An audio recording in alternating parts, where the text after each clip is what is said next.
Welcome to Sports Econ 101. For those of you new to our show, imagine a few guys sitting around a bar without the drinks, talking business and sports with you, the audience listening in. I'm your host, Edward Brown, along with my co-host, well-known sports radio personality Bruce McGowan, and Vern Glenn of CBS affiliate KPIX-TV in San Francisco. On this show, we discuss sports from a business perspective. In addition, we're going to be asking sports trivia questions, where we're giving away vacations to the first three callers with the correct answer. Our phone number is 888-660-4495. Write that number down, 888-660-4495, because you're going to use that number to answer the trivia questions for three vacations given away during each commercial break. That's right, we're giving away 9 vacations during this show. Now, the vacations are not sponsored by the radio station, but by Lighthouse Resort and Marina. Check them out at lighthouseforfun.com. The vacations are free. Their only request is a $75 cleaning fee to cover housekeeping expenses. Today's trivia theme is Who Said It? And on today's show, we're going to be talking about, first of all, we're going to have a guest, Buddy Biancalana, who was one of the World Series heroes in 1985 for the Kansas City Royals. And he's going to be sharing about a new book he's got out about being in the zone and what happens in the brain. It's very interesting because he's gotten some great response from George Brett and other professional athletes who have increased their game in other sports other than the ones that they're famous for.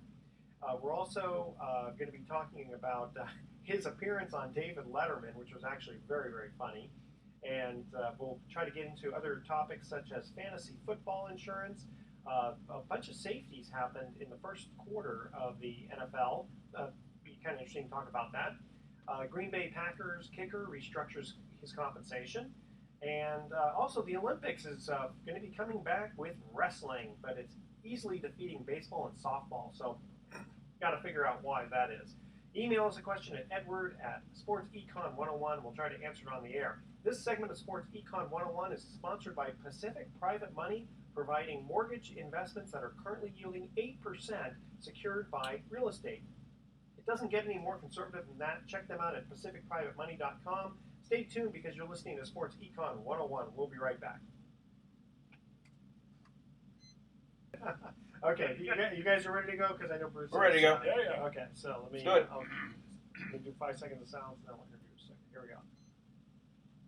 Welcome back to Sports Econ 101. I'm Edward Brown, your host, along with Vern Glenn and Bruce McGowan. Hello there. Okay, we are joined on the phone in the studio, so to speak. Buddy Biancalana, who was 1985. I'm going to call him the World Series hero. I know Brett Saberhagen won it, but when you look at the statistics, Buddy had the game of his life. And Buddy, you're going to also share with us what it's like being in the zone and what happens with the brain. Can you get into that a little bit with us? I can do that. Well, I was a very marginal major league player. I was a guy that could never really sustain an everyday job in the lineup. I played for 3 days, played pretty well. In the next 3 games, I kind of stink it up, and I find myself on the bench, and I spend a week there and kind of figure a few things out and get in and do the same thing again. That was kind of the story of my career. But I had a zone experience in the 1985 World Series. I was a shortstop for the Royals and playing the Cardinals. In that series, something very special happened to me. Everything just kind of slowed down. I felt like I had a lot more time to react to pitches at the plate, and I wasn't chasing balls in the dirt, which was pretty good at doing, actually. And I ended up hitting 73 points higher than my career average. I played airless and shortstop. Every ball at the defenseman is hitting me right in the sweet spot. I almost won the MVP of the series. And I had the feeling that I just couldn't do anything wrong even if I tried. It was just a really, really incredible feeling that anybody who's played sports, I shouldn't say anybody, but a lot of people who played sports have had similar experience, whether it was in high school, college, or professional level, or just as a weekend warrior on a tennis court. Aren't you describing what it feels like to be in the zone?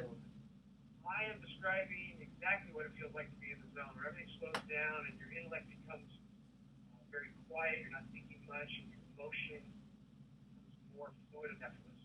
Yeah, I remember before winning this big bowling tournament, just for some reason, before walking into the bowling alley, thinking, oh my gosh, I'm going to win this thing. Really? I'd never had that before. Really? And wow. Boom, smoked everybody, about 300 guys. I had an experience like that, body surfing one day, because I do a lot of body surfing. I just went out one day, and I caught my first wave. It was a great wave, and from that point on, I didn't think, and I must have caught 20 waves that day, and I walked away thinking, Wow, that was the best session I ever had. And I still remember it was 1988, October 18th. There you go. Yeah. Well, in fact, My wedding anniversary. Really? Seriously? maybe, It is. maybe that's where October the stars 18th. aligned. There you go. Well, you know, it's interesting. Serendipity there. You know, it's funny. They asked George Brett after the series, you know, how did you win the series? Because if you guys remember, 85, that was a huge error by the umpire.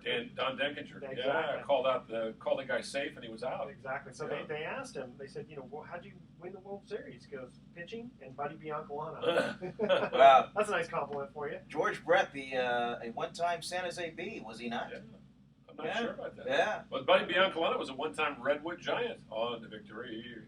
Right. Remember that fight song, Buddy? I do. You know what? I was going to say I forgot about it, so you just started singing it. I don't think the band was playing it though at the baseball games, but you had some great baseball teams at Redwood in the late '70s. You guys actually won a national championship with Al Endress as your coach. We won a mythical national championship my junior year, 1977. We just had great coaching in Al Endress. And we had just great players. Jimmy Connor, Greg Canino, Mickey Meister, Jimmy Jones, and a host of others. I think we had a great year. It was a lot of fun. We actually played an exhibition game against the Taiwan national team. They came over and played in Redwood. Really thrilling event to play a team, you know, at that time from another country we unheard of. Where was Pete Carroll then? Pete Carroll was, you know, on his way to making billions. He was at the College of Pacific. That's right. Pete Carroll, another Redwood Giant. Hey, buddy, Yeah. tell us a story about being on David Letterman, because apparently that was, you know, Pete Rose was starting to get ready to break Ty Cobb's record, and so take it away. So it was August of '85, and it was when Rose was chasing Cobb's hit record, and Letterman decided to do a little gig where he had this hit counter, and he said, you know, we've been watching Rose's chase for Cobb, and he said, but there's a young player that's also chasing the record, and Buddy Biancalana. And he had this hit counter, and he had a picture of Pete, and a picture of me, and under Pete it said 4,200 whatever hits, and under me it said like 50 major league hits. And every now and then he would bring out the hit counter. He said, let's check the box scores. He said, oh, Pete had 2 hits. I know his buddy had a hit. He'd hit this hit counter and go to 51 hits. And then it all kind of came to a head when that was in August. And then it all came to a head in the World Series when I had a pretty good series and ended up, you know, wanting me to come on the show, which I did. But some very funny stories around that. And one of them is from my mother, who, you know, the media loves this stuff. So, you know. Yeah, we eat it up, man. You guys eat it up. One more thing you can talk about, right? Yeah. So the media called my mother, and, you know, they called me in Chicago at the hotel room. I hadn't seen her ask me. I said, I have no idea what you're talking about. So they called my mother, and they said, you know, are you a little offended that, you know, that David Letterman is poking fun at your son? And she said, well, if it were a higher quality show, maybe so. She was a very innocent woman. And I told him, when I got on the show, I had a pretty good line. I told him that I was closer to Rose than he was to Carson. Yeah, There you go. I love Nice. it. Well, I also saw I got a few laughs. It was a great experience. A lot of publicity. Was he pretty nice to you, buddy? Was he friendly? Did he, you know, get down and just say, you guys did a little small talk before the end and so on? You know, I was told before I went on the show, and it was true that he was fairly shy. You know, he came and greeted me in the dressing room beforehand, and then after the show, we did pictures. People magazine was there doing the story, and very raunchy story, cheesy story, I should say. But one of my least favorite stories ever was written about me. But so we did pictures for People magazine. But yeah, he was nice but kind of quiet. You know, real reserved, and that was fine. Do you remember who was on the show with you that night? Yeah, let's see. You know, my time got cut into because he was so infatuated with the woman that was on before me, who was a turtle. She had a turtle or something. And then there was a comedian, somebody, I can't remember. Robert Stein. Anyway, Robert Stein was the comedian. Oh, Robert Klein. Robert Klein. Right. Yeah. So. Well, you know what I think? Could have been Gail Devers, an Olympic hurdler. I don't think so. No, okay. We're going to go back to the clips. But one of the things I thought was kind of funny because I watched the clips, Buddy hands Letterman like what looks like a brand new bat, and he hands it to him. He says, "This is a gift for you, and if you You can see there's not too many ball marks on it because I don't have too many hits. Buddy, I love that. I love the humility. Very humble spirit. How did you? What was your average in the World Series? How many hits did you have, buddy?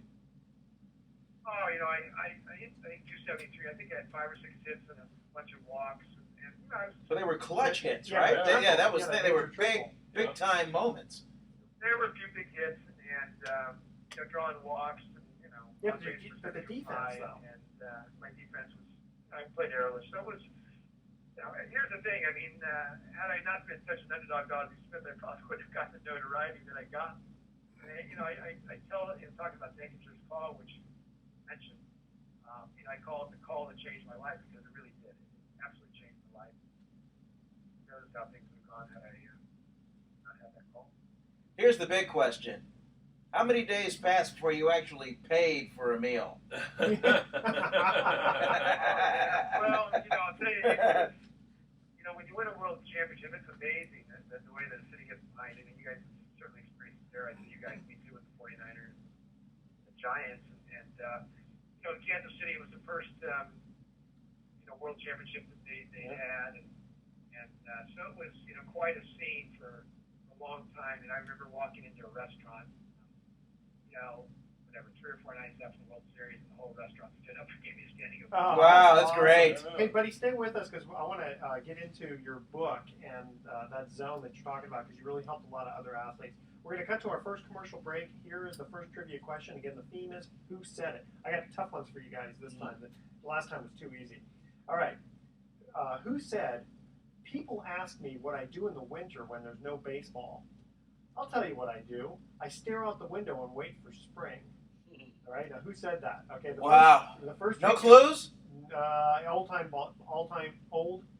player. Old-time player. Okay. The first 3 callers with the correct answer win a free 3-day, 2-night stay at the Lighthouse Resort. Their website is lighthouse4fun.com. Call 888-660-4495 to answer this question. Who said, people ask me what I do in the winter when there's no baseball? I'll tell you what I do. I stare out the window and wait for spring. And I'll give you another hint. This guy was not very well liked. 888-660, Wow. but it's not who you think. 888-660-4495. And also, Buddy said that he's going to give us a book to give away, which is 7 Secrets of World-Class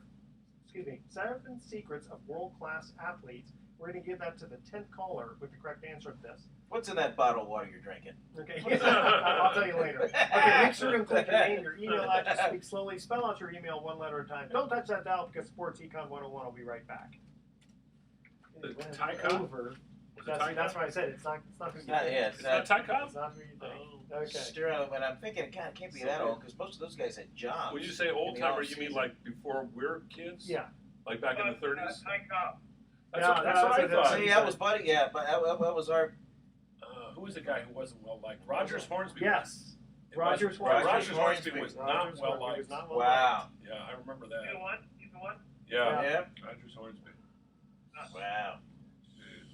Yeah, he was the one. Do you hear the story about him? He was managing during the World Series with the Cardinals, and his mom had died, and the funeral was scheduled for a Sunday afternoon game.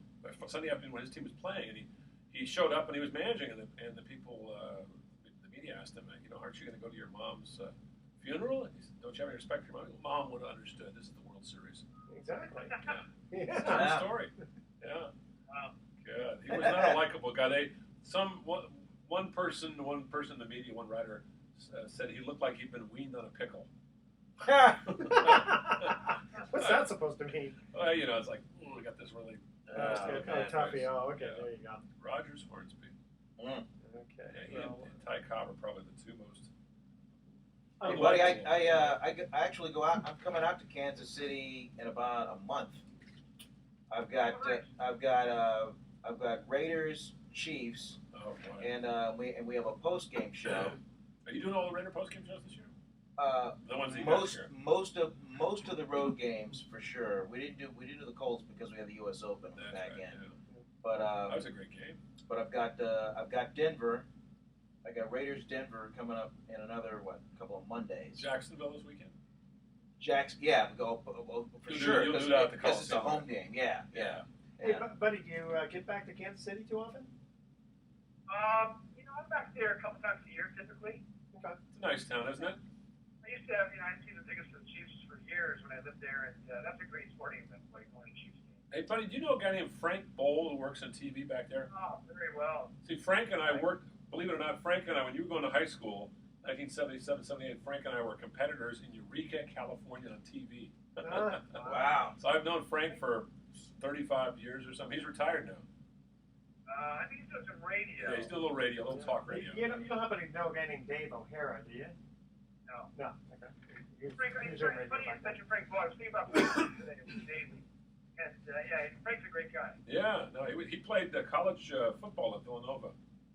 Yeah, right. He was a real favorite, around the stadium. Very likable guy. My first there, and he's got a great way about it. my first ever road trip for Channel 4 was Kansas City. I like Back Kansas in City. 1990, they flew me out there because the A's had a chance to clinch the West, which they did, at the expense of the Royals. Yeah. So there I was. That's a World great City. sports No, team. I was definitely sports rooting team. for Kansas. I don't like St. Louis, so I was rooting for them. But I'll never forgive the Chiefs, though, for beating my Vikings in the Super Bowl. I would never forgive him for beating the Raiders in the game. The Oh, NFL title game, I was there. Yeah, I was 17 years old. I was devastated. Okay. Damn good pulled pork barbecue, though. Oh, yeah. Oh, my God. Okay, Man, hey buddy, we're going to keep you on for just a little bit Great longer, jazz just clubs, because I want to too. get into specifically your book, to tell what goes on in the brain, because you can help these other athletes. Okay. Okay, great. All right. Here we go. Welcome back to Sports Econ 101. I'm Edward Brown, your host, along with Vern Glenn, Bruce McGowan, and we have on the phone 1985 World Series hero Buddy Biancalana. The original BB. Forget Bob Brentley. That's right. There you go. And former Rebel Giant. That's Yeah, right. Don't forget that. That's right. Okay, when we got to the first commercial break, we asked this trivia question. Who said, people ask me what I do in the winter when there's no baseball. I'll tell you what I do. I stare out the window and wait for spring.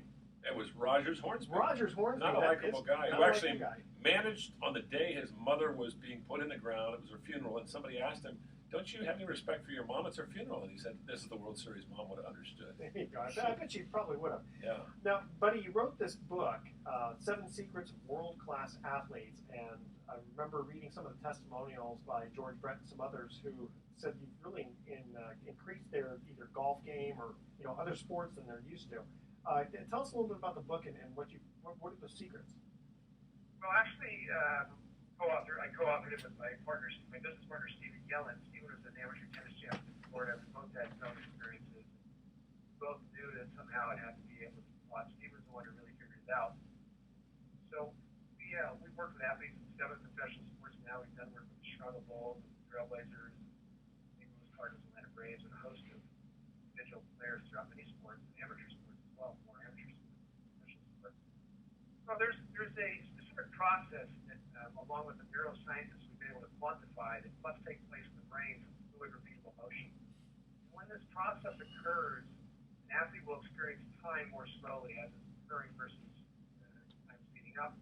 The intellect will become more quiet. Basically, there's very little thought, and the motion becomes more fluid and effortless because the subtle fast twitch muscles become very enlivened. The subtle fast twitch muscles are those muscles that are responsible for, your golfer, just perfect timing, your hands release right on time, or a pitcher, the ball's coming out of the hand well, or pitcher's able to make the last split-second adjustment on the ball that tails in or moves away. So the specific process that occurs is getting information part of the brain called the cerebellum on time, uninterrupted by the prefrontal cortex. When that occurs, those 3 things happen. Time slows down, the intellect shuts down, fluid muscles, the subtle muscles very enlivened. The problem occurs, and this is what we see so often with many athletes, especially Barry Bonds was as great as he was in the postseason, and it wasn't always that effective. What happens is the prefrontal cortex, which is the intellect, will capture the signals the athlete is processing, delay them in getting to the motor system, cerebellum, or the motor system that measures where the body is and where it needs to be every moment of motion. And when the PFC intercepts these signals, the fast twitch muscles become less enlivened, the bigger, bulkier muscles start to play a more dominant role, which is not what we want in motion. And that's when the motion breaks down. There's more of a wrinkle in it, forced to mess with. So how do you control that? Well, we're able to teach it through drills and concepts are taught on the field. We consider our program to be a mental training program based on neuroscience. That's nothing to do with sports psychology. I can tell you from the bottom of my heart, it's the most revolutionary thing that's ever hit sports. We are any day about to, and I think I can say now, we're going to be signing an agreement with David Ledbetter to bring our teaching into his facilities all over the world. So he's on board, making great headway in golf, and baseball's right behind. It's very, very exciting. We've been at this 7 years. It blew me away when I learned it from my partner. We wake up in the morning thinking, geez, we really figured this out. Yes. Called my son. I told him to get on the internet, buy every rookie card that he can find us. Get on the internet. So we bought about 3,000 cars for about $3. And because I knew at some point there'd be value there. So, yeah, it's a really, really amazing program. I work with 2 giant starting pitchers.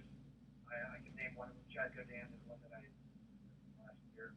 And it's done very well. I started with him actually before the 2012 season. So it's a very exciting time. Wow, well, Miguel Cabrera, he must have pirated a whole bottle of it. He stored it away in his fridge. But man, for what that guy's been on, huh? There's no one who does it better than him. Yeah. Mechanically and mentally. Yeah. That's amazing. And, like a few DUIs, you know. Yeah, exactly. Do you guys want to ask any more questions before we let Buddy go? Oh, you know what? I'd like to just get some thoughts again, going back to high school, Buddy. Did you feel like when you were in high school that this was going to be your future as far as baseball, an opportunity to go to the major leagues, or were you just hoping to maybe play college ball and that was about it? Well, my sophomore year in high school, I played basketball. My freshman year, I had a bad back. Really had a bad back my whole life. And so my junior year, I made the decision to give up basketball. I just for the discipline of my dad. He thought I was a really good basketball player. I was pretty good, but I knew then that I thought I had a future in baseball, and I had no idea what degree, but I knew I should throw it and run pretty well. And I made a decision there in my junior year to give up all the other, give up basketball and just focus on baseball. And I was fortunate to have Alvarez, who not only did he coach me well, he promoted the heck out of me. And actually, I signed a letter of intent to Arizona State, but got me a full ride to the University of Texas, sight unseen, without Cliff Gustafson never seeing me, and it showed the credibility that Al had, coaches around the country. And, I'm not sure I would have been a first-round pick without Al Andrus and his. Which, by the way, a lot of these guys don't know, you were picked before Cal Ripken. Yeah, how about that? How about that? And I was drafted ahead of Cal Ripken. Of course, Art Lilly was the one who, I think, recommended that. And John Charles was the one who pulled the trigger on it. He and John and I are still close friends today, and that subject doesn't come up. Yeah, but being a first-round pick, you had to know in your mind, hey, I've got the tools where I could go to the show. Forget college. I could just go ahead. I could just play big. There had been something that clicked in your mind that kind of fueled your desire even more. Well, I was raised in a pretty educated family, and I was all set to go to college. And education was important to me, but baseball was my love. And then when I was drafted in the first round, I realized that the Royals are making an investment in me, and they want to see their investment pay off, so they're going to give me every opportunity. Good thing they did, because I needed it. And so it just worked out. I mean, here's the thing: my career was, as a 5-year major leaguer, which is not great. But I now understand. I had injuries and all. I just wasn't consistent, and now I understand what it takes, from a mental perspective, to play consistently at that level in any sport. Yeah, I was going to say the great thing though about Buddy's career is even though you only played 5 years, you had your moment in the sun. You think about a guy like Willie Mays, he did win a World Championship, but he never really did much in the World Series. Ernie Banks never got to play in a World Series. You not only got to play in a World Series, you won it, and you had some big hits. And so that kind of takes the sting out of maybe a shorter career. Well, it does, and the zone experience and subsequently the fall from the zone, the fall from grace, is what led me to what we do today. And, the way that I look back at my life, I don't know if you guys agree, but how everything fits together and everything happens for a reason. And I now see that why it all happened, that I had this experience, and then really that was it. And let me think of, geez, what's next?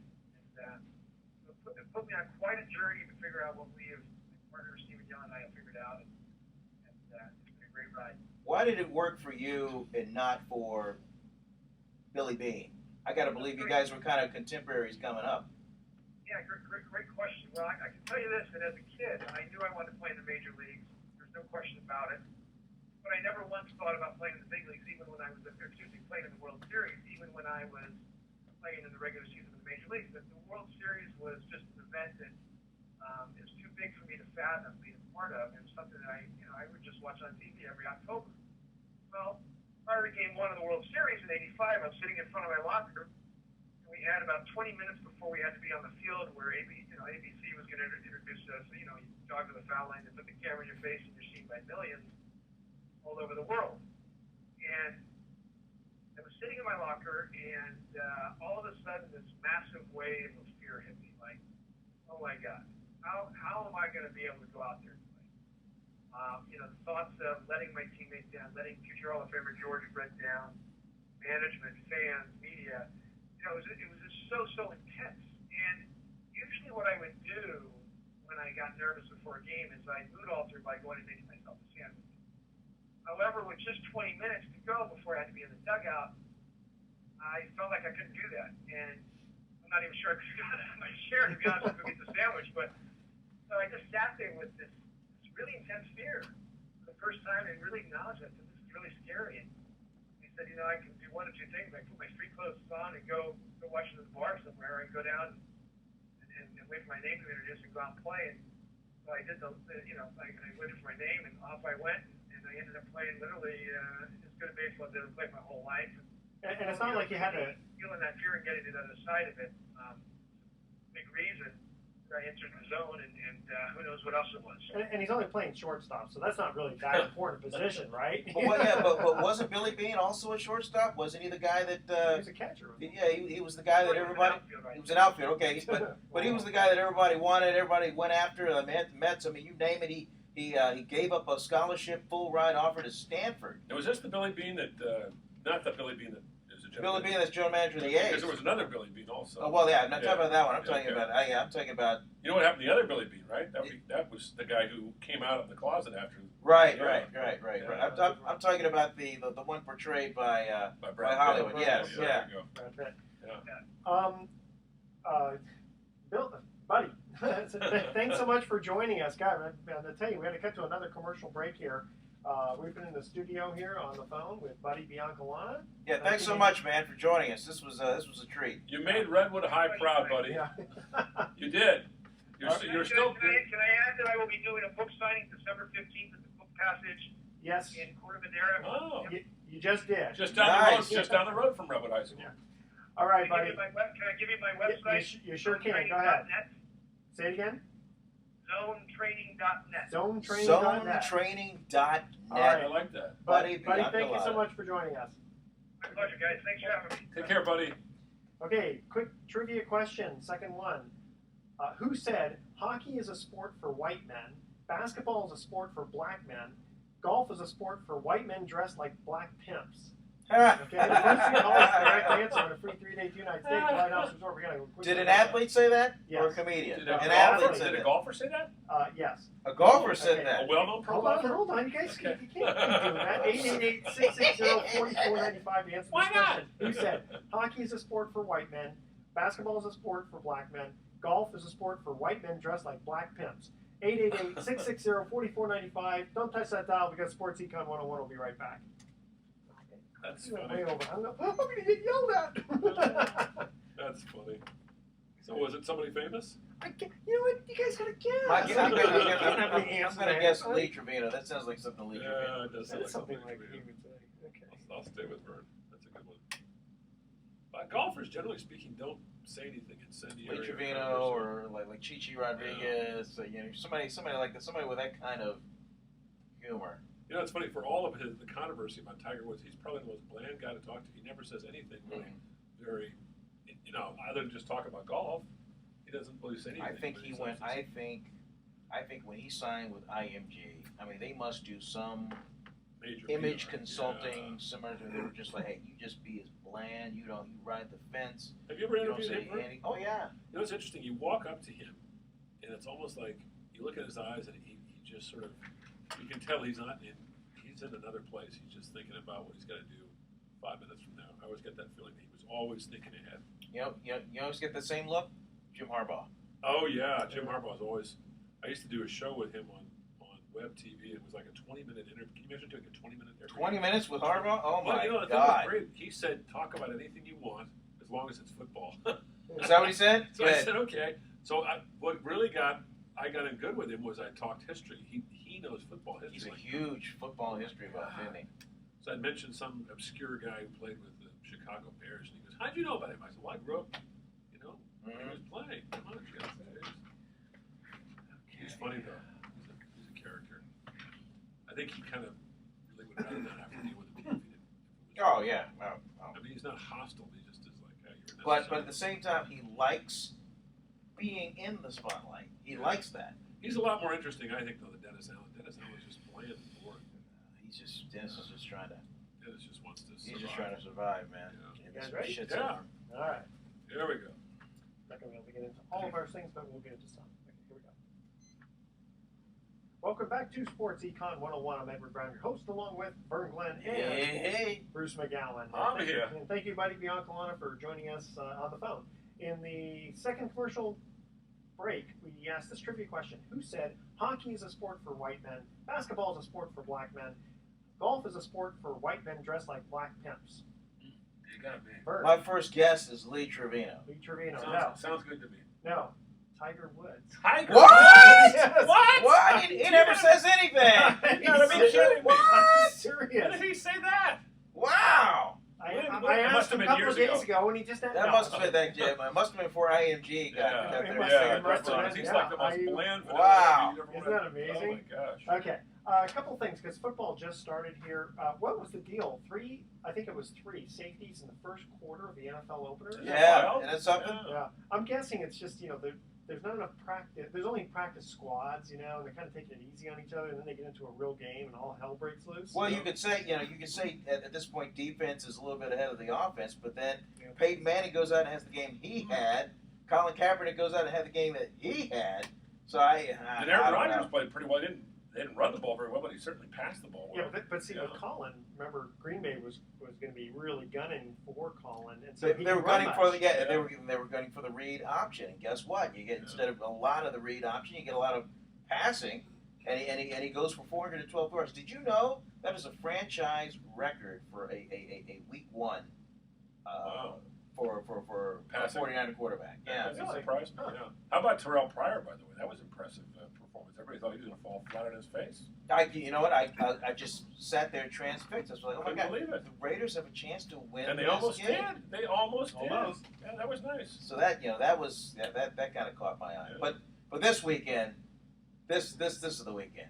Now, who the Niners? Niners at Seattle. Seahawks. Yeah. Ooh. That's even the one. Even if you're just around the country, you know that's going to be a big. Oh game. yeah. Change subject for just a tad here. Ndamakong Suh, is that how you pronounce it? Yep. Find $100,000. Find $100,000, but he wasn't suspended. Okay. Now I'm thinking, I get frustrated when I see that guy, but then I'm kind of sitting back a little bit, and going, you know what? That guy may be a lot smarter than we think. Think about it for a minute. This guy is a little bit reckless, right? Mm-hmm. So what kind of intimidation is he bringing forth to the other team, which ergo makes him a little bit more powerful, so to speak? Well, now he's got the reputation around the league as being, let's just say, a dirty player. Yeah. Okay. He was the guy that stomped on that guy, right? A couple years ago. Stopped him a couple, and then this particular time he chop blocked a guy on a run back after an interception. Got fined $100,000, and I don't know if you know this, but when you're fined, that money comes right out of your paycheck. It goes to the NFL charity of the player's choice, and it's a write-off. Nice. That's not a bad deal, actually. Yeah. That's what they call below the line deduction. I don't forget the tax. But I'm not sure if it works like a garnishment, where up to like 25% per paycheck maybe comes out until the sum is reached. I'm not really sure, but I know much I do know. But he had a $60 million contract. Oh my God. See, so a guy like that, right? If he does that much intimidation, he will get the big contracts, and then it's what's $100,000 to a guy making that kind of money? And you get paid only during the season. Yeah. So just imagine the size of his 2-week pay stub. I would think on NFL that players check. would want to have it strung out over the course of the You year. probably, you probably could. Yeah. Good Yeah, agent I'm would sure probably you can. negotiate Yeah. that. Yeah. Or just get it all up front day one. Yeah. In case you get hurt, But Wow. but if he would have gotten suspended, then he would have without pay. Mhm. So Detroit's going to be a fun team to watch this year. I like Reggie Bush there. Boy, what a Oh game my he gosh, had. yeah, Woo. big game on that. Yeah. Okay, so I thought that was kind of interesting to bring up. How about the Green Bay Packers kicker restructuring his compensation? Did you hear about that? No. Okay, so let's see, who's their kicker? Who is their kicker anyway? I can't. I had it right It here. used to Yeah, be Ryan kickers. Longworth. That was years ago. No, here we go. The Excel Bear. Mason Yeah. Crosby. Mason Crosby. Okay, That's so a he great name. restructures his contract. He was scheduled to earn $2.4 million. All right, he had during the 2011 lockout, he signed a 5-year, $14.75 million contract that included $3 million in guaranteed money. So that's a nice contract for a kicker, right? Yeah. So under this restructured contract, instead of earning 2.4, he's going to earn $800,000 in base salary, Mhm. which will be fully guaranteed if he's on the team's roster by September 7th. Okay, then he can make up the $1.6 million difference via roster bonuses throughout the season and through performance incentives. Now, it seems like that's actually And they're probably incentives that are just so easy to make. Yeah. That's how you I make didn't know back your Mason money. Crosby was worth that kind of money. I mean, he's a decent kicker, but jeez. Well, what happened here is in 2011 he had a career high 85.7% field goal percentage, 49 kickoffs for touchbacks. I mean, he did well. 2012 though he struggled, so he connected on only 63.6% of his field goal attempts, and so they brought in another kicker to kind of fight for the job, and he didn't do quite as well. But if you think about it, that's kind of a neat way to structure someone's contract, right? And Not bad. in the end, the team doesn't have to take that bad of a cap hit, and you can go out and you can sign like another player that you really want in a position. Well, that's the interesting thing with the cap.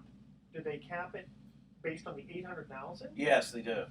So you could actually, oh boy, you could really Yeah, and that get some and smoke going back, in. and that's how the 49ers were able to dance around the restructured contract for Colt McCoy, because they redid his deal, so his base is lower, but he'll make the money. Okay, over so time. now here's my calculating mind. All right, so you take all your players. I mean, you want to get all the best players, right? You want But your best 53. Best players, okay. Yep. But theoretically, you get these caps. So you tell everyone, listen, we're only going to pay you, $100,000. That's your salary. But if you show up for work, there's an extra $1 million. You know what I mean? And Right. you can play so many games with that. There's got to be some Sure. normal rules to keep that down. All right. Let's see what else we got here. How about the Olympics? For 2020. They're bringing back wrestling. Now, I think about it. didn't even know it had gone away. And that's That's how much I'm paying attention. is that Tokyo just got it, right? Did they get it? Yeah. Tokyo? I believe so. For Okay. 2020. Yeah. Wow. Now, wrestling, that was like one of the beginning Yeah, sports that's for the thousands of years. That Well, should be yeah, in the Olympics. But in London, it went away. It went Yeah. away. What was the reason for that? Injuries or something? No, wrestling went away, and another sport went away Soccer, because they could. Or was it baseball? It dealt with the baseball went away Well, and softball went away. That's Yeah. right. Now I'm looking at that. Because the American women were just dominating softball. Yeah, the American women were. It was just. Yeah, but they had the dream team for basketball, and eventually, other teams got. I think that's. Yeah, but softball was just. They were just kind of alone. The Americans were just alone on an Yeah, island. but what about they always baseball? won. See, the thing is, baseball is kind of getting to be almost an international sport. Oh yeah. Oh, yeah. Like soccer is. It is. Yeah. You have the World Baseball Yeah. Classic. Yeah. Oh yeah. But the thing is, they have other sports like 4 different kinds of cycling. Yeah. I mean, why do we need? I thought the reason that they got rid of it is because we have too many sports and there's not enough. Yeah, wrestling goes traditional. Exactly. Yeah, it goes back. Well, to they the do. day, They do have too many sports, but you have to accommodate the sports that are played mostly worldwide that may not necessarily be played in the United States. Like handball and foursquare or whatever they always call it. Tiddlywinks. Yeah. Yeah. So here they go. Curling. So curling, yeah, all the winter type sports. Yeah. But I'm looking at this and going, okay, why not get rid of canoe slalom or canoe sprint? Yeah. I mean, they have already rowing, right? So the cycling, BMX. I mean, they have cycling road, and they have track. I didn't even know they had cycling in the Olympics. Is that right? I mean, I think they have cycling in the Olympics. Cycling. I'm just thinking motorcycle races. And then they have the BMX because I mean kids. That's what kids are doing. Yeah. Okay, so then why not get rid of one of the other ones? Why not get rid of track or one of the? You can't get rid of track. That's one of the. No, cycling track. There's two different, and then there's cycling road. There's cycling on the velodrome, and then you have the road. Yeah. Wow. Okay. And then the other thing is they have taekwondo, right? But they also have judo. I mean, for the average person. Well, taekwondo is the way of hands and feet. That's right. And judo is, it's judo. Okay. Okay. One of them judo is, one of them's Korean, one of them's Japanese. Too, right? Isn't that it? Yeah, but I guess they don't have karate in there. No, they're just like judo. Okay, fair enough. Let's see here. I had always thought about what would happen before the season starts because people, you can have an idea of who's good and who's not. What if you were to take all of the underdog teams? I'm talking about for bad. What sport? Football. Okay. Take all the underdogs at home and the points. Because, nobody really, you have an idea of who's good and who's not, but not really. So, without the Monday Night Football, because they did this before Monday night, this one was only 7 wins and 5 losses. So it still would have been ahead. Mm-hmm. But I think if you go back in time, I think that it's a lot more skewed. Could be. Especially if they give all these, this team's going to win by, 15 I didn't know you were a betting man. I used to be. Really? No, but I told you, though, the bet on the field for horse racing and the Kentucky Derby, win, place, show, bet for show. Because they have so many horses, and the odds are one of them is going to win at least third. Can you believe we've had 44 years of Monday Night Football? Is that right? 1970? It's in its 44th season. And I went to the first year, not the first game, but Bengals versus the Raiders. In fact, that's the only football game I've ever gone to. Really? Yeah. It was freezing out there in the Oakland Coliseum. Yeah, 1970, right? What was the first game? Was it Cleveland Jets? Cleveland and the Jets. Yeah. Cleveland won it. They had a picture of Joe Namath standing there, hands on hips, staring at the ground. Upset with himself. Keith Jackson was the original play-by-play. Keith Jackson. Oh, that's right. That's right. Okay. Let's see here. Last thing I wanted to cover was Carmelo Alvarez versus Mayweather. Oh, yeah. That's the big fight coming up. Holy smokes. Money Mayweather. How much? Well, they're talking millions. He's the highest paid athlete in the world. Mayweather is right. Yeah. Okay, but this guy, Canelo Alvarez, I don't know if you've seen him, but he looks like a combination of Blake Griffin and Ron Howard. Yeah, a little bit. Yeah. He does. But they're calling him the redheaded Elvis. They say the gate is nearly $20 million. That's a record. And there's going to be all kinds of closed circuit tickets. Can you believe how much people pay to see a heavyweight fight? I mean, they will pay. This is it's not a head. No, this is a super welterweight. Super welterweight. I'm just saying, a prize fight. They'll pay thousands, especially when it lasts like only a couple of minutes. Yeah, it lasts a couple of minutes. I went to a fight once. This will be a little bit more than a couple. Yeah, it will. I went to a fight once. Norton against Jerry Cooney.